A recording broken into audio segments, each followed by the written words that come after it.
Good evening, everybody. I'm Elise here at my channel, Another Truth. Welcome. I'm so glad to have you here. I hope that you're all doing well and taking exceptional care of yourselves.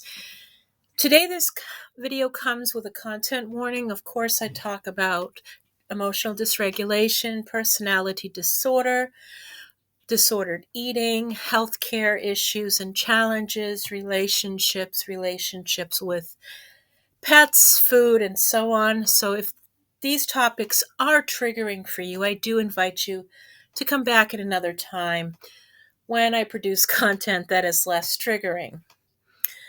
Now, I just want to cover a couple of things about some of the lives from Foodie Beauty, one being the Sam debacle and the other, her latest video about her total abandonment of anything healthcare positive. And I'm going to try my best to refrain from healthcare shaming Foodie because it's not going to do any good. And I have some kind of concluding thoughts about that later. But as far as her initial plans for Sam to come back, that was definitely, in my opinion, in my layperson's opinion, and it's just an opinion, it's not based on any fact that I know of, that her relationship with her cat Sam is essentially non-existent. She talked about bringing him, going back to Canada, which she would have to get all that documentation and stuff for Sam and bring him back with her. Now, he would not require any quarantine time or anything if the particular requirements were met. Now, given Foodie's given Foodie's horrible track record with her cats and animals in general, she would not be able to ensure that her cat met every requirement for moving him across the world. There's no way. It would require that he would need a specific type of chip to be inserted, which would require a veterinarian appointment, which would require Sam to have a full and thorough checkup, which would require Sam to have vaccinations against certain cat diseases and rabies, which would require Chantel, having done all of this, to get a health report. There would have to be some history of regular doctor's visits, vets visits. He would essentially need a specialized certificate to be able to get into Kuwait, especially, of course, Kuwait by air route. So there is no way in hell she is going to invest the time that it takes to do this, the money, or anything to bring him across. No way.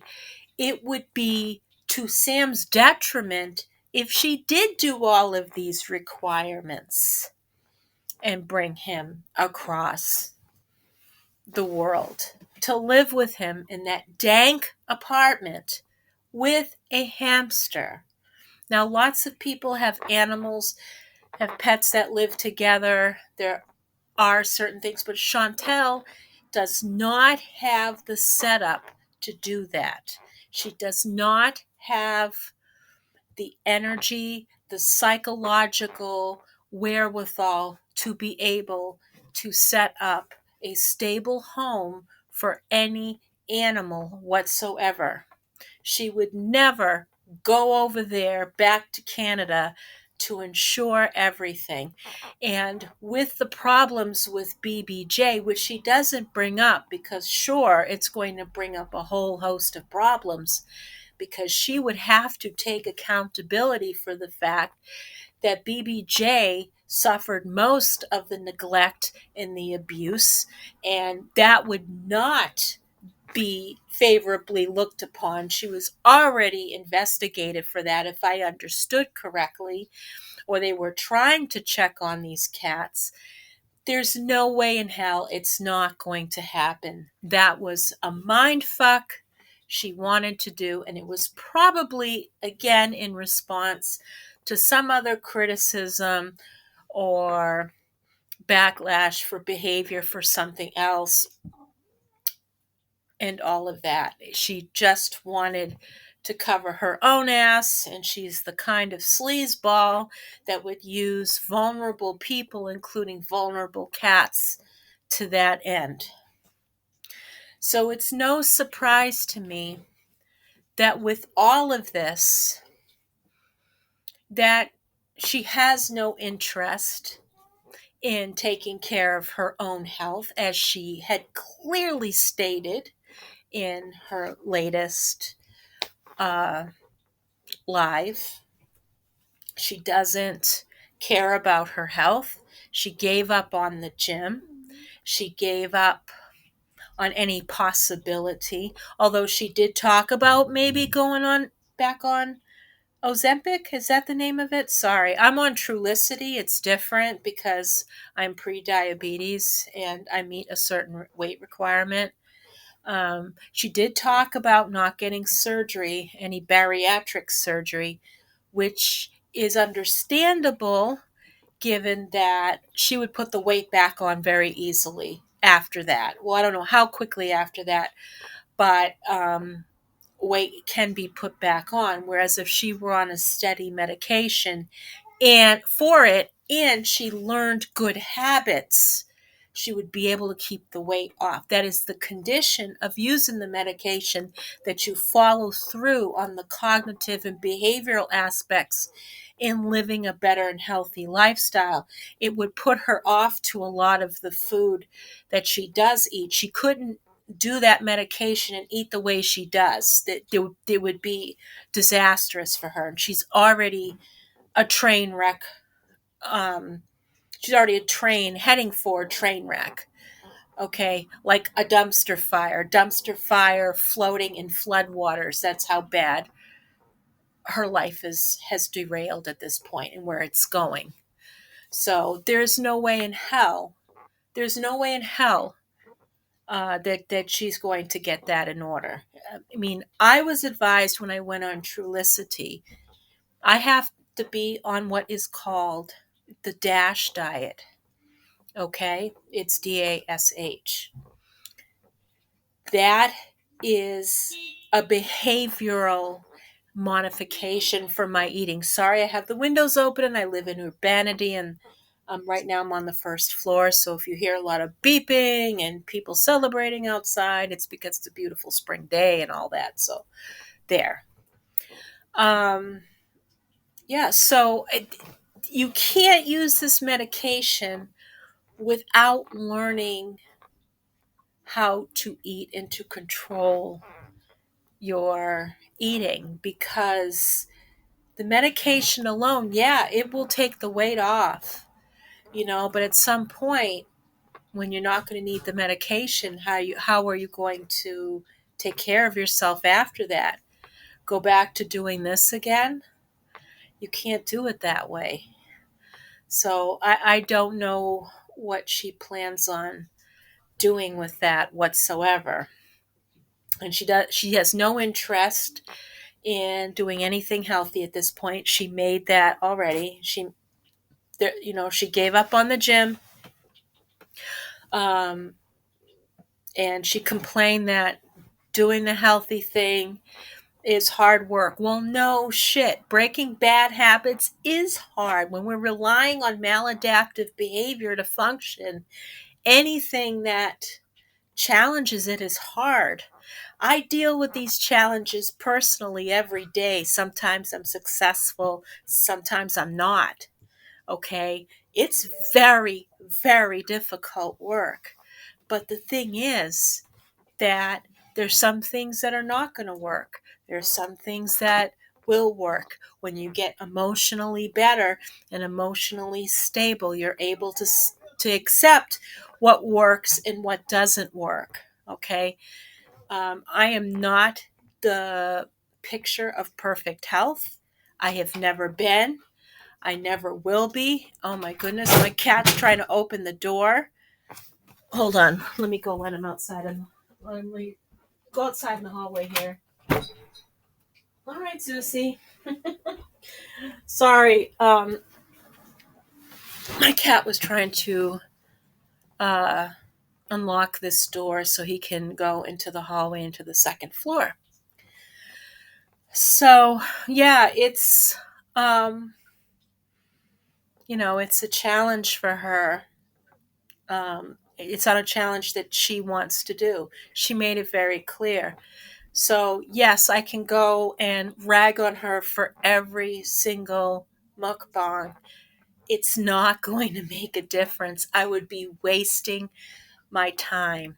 If I don't know what the future is in talking about this situation for her, because she's already resigned herself uh, to a certain path. She already has made up her mind what she wants to do with the rest of her life.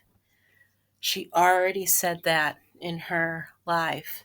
She made it very clear what she wants to do, what she cares about, what she doesn't care about. And I will tell you, that is probably some of the most honest things she has said. Now, it could be a way to deflect people from speaking about her, but we know that she is not stable. She's not going to make good decisions. She is going to um, emotionally manipulate the viewers. And she doesn't care about getting well. She doesn't care about learning anything new. She doesn't care about modifying her behavior so that she has a healthier outcome. And, at this point, what right do I have to keep nagging her about it? Because it's not part of what she does. And perhaps it was a character she's playing. Perhaps it was all lies. And it probably is. So what's the point? If I see something that pops up and I'll talk about it, I will talk about it from the perspective of having emotional dysregulation and what that leads. I mean, the thing with Sam, there's probably a more logical explanation for that, but it's a way for someone for emotional dysregulation just to avoid hardcore subjects, to bring up sympathy, to bring up attention, to have unreasonable ideas and expectations, because that's how we have lived our lives. Sometimes it's intentional, sometimes it isn't. I don't know with Foodie if this was a way really to manipulate the crowd so that she seems more humane or she really is delusional. It's really hard, and delusion is part of our um, problem with people with um, emotional dysregulation. So, you know, Foodie wants to be on this collision course. It's her choice at the end of the day. She can do it. She's not going to be able to do it with Sam. She might be able to bring Sula with her. I don't know for how much longer